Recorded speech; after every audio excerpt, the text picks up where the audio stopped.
Dear listeners, DA story corner আপনাদের সকলকে আবার স্বাগত জানাই।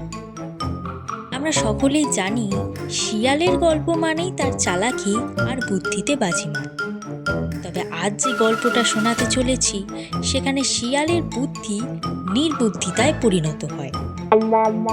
তো আর কথা না বাড়িয়ে চলো গল্পটা শুরু করা যাক।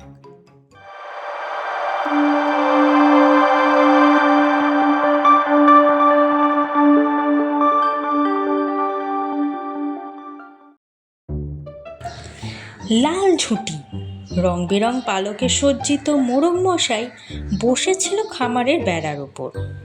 নিজের চেহারা নিয়ে মোরগ খুবই গর্ববোধ করত।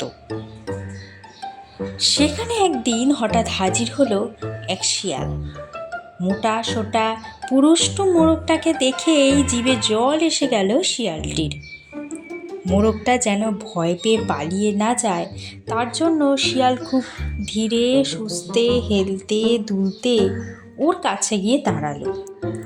তারপর বলে উঠল, এই যে মোরগ মশাই, সুপ্রভাত। তোমার বাবাকে আমি খুব ভালোভাবেই চিনতাম।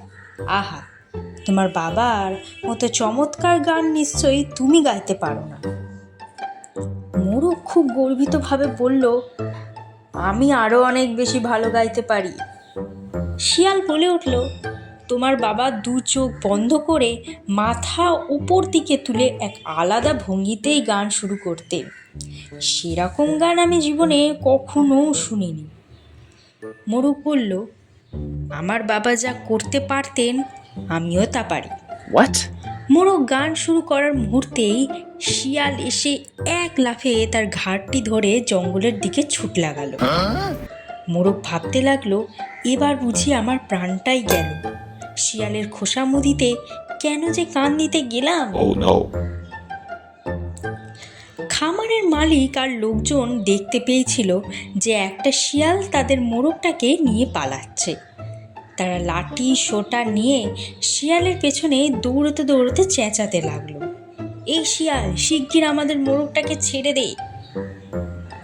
মোরগটা খুব দুর্বল গলায় বলে উঠল, ওহে শিয়াল মশাই, তুমি ওদের বলে দাও না যে আমি এখন তোমার, ওদের নই।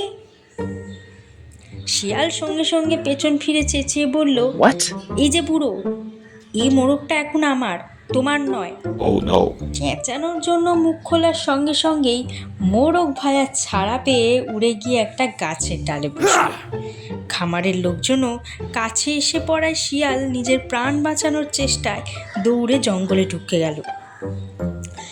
বাড়ি ফিরে শিয়াল নিজের মনেই বলে উঠল, ইস, কেন যে মিছিমিছি মুখ খুলতে গেলাম।